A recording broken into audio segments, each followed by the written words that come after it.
Hey guys, what's happening? John here. So I swear we are the unsung heroes when it comes to some of these events that we do, because there's so much behind the scene like this rat's nest here that nobody ever sees, and that we spend hours, if not days, to try to figure out how to, correct dilemmas that pop up. And I guess that's what makes us, professionals in the industry.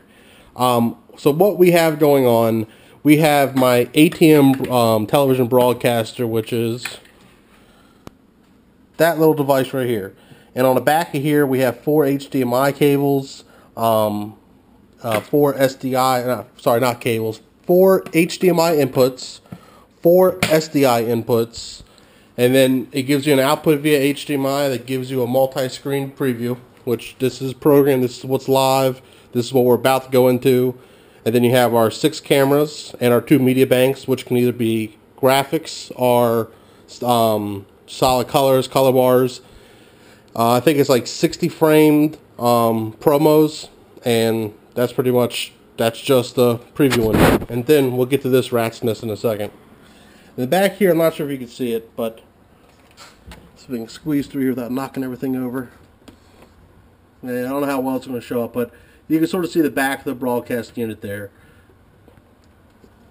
So we pretty much, the way we run cabling, or the video feeds, our entire rig is HDMI. And the way we run the HDMI cables from the booth up through the rafters and back down to the 30 by 30 box setup is via Cat 5 or Cat 6 cables.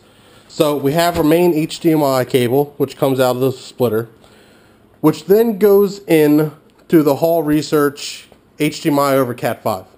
And this is this box right here.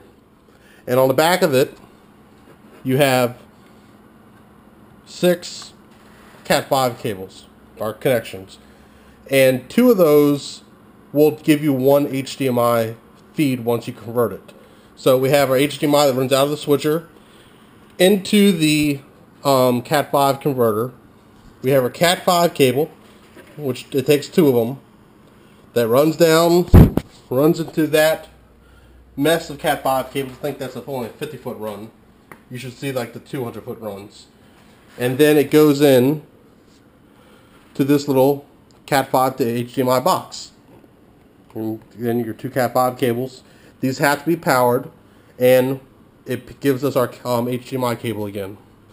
From there, at that point, that HDMI cable usually goes directly into one of our 2 projectors.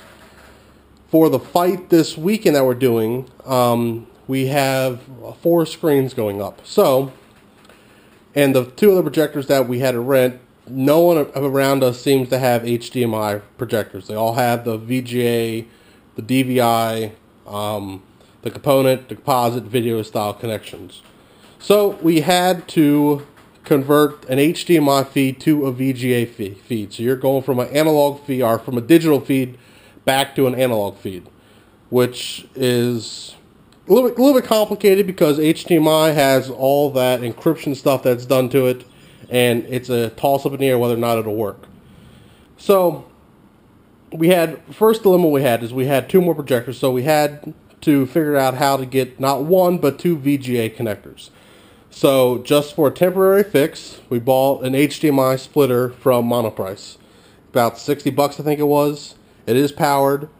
So what we're doing is from the Cat 5, we're taking the HDMI into the 4-way splitter, going out HDMI and into HDMI to VGA converter. So that takes the digital signal and down converts it back to analog. Now, I heard you could do it with the adapters, meaning these little guys, which we bought, but we bought just as a backup just to be sure. But I haven't tried it, but pretty much takes your HDMI to a DVI. From there, it takes your DVI to a VGA. I bought that as a backup just to have them. They're only like $2 a piece. And from there, we would, plug it into our VGA cable. But I wanted to go with a converter route because I wanted something powered. Because I wanted to, we were against the gun. Everything had to be overnighted yesterday. The event is on Friday. We're setting up early in the morning. and I just found out all this cable issuing yesterday. So we were scrambling, to say the least. So from the HDMI converter goes to VGA, and finally the VGA cable goes into our projector. So it looks like a rat's nest. I cannot wait to attempt to wire all this on top of the truss.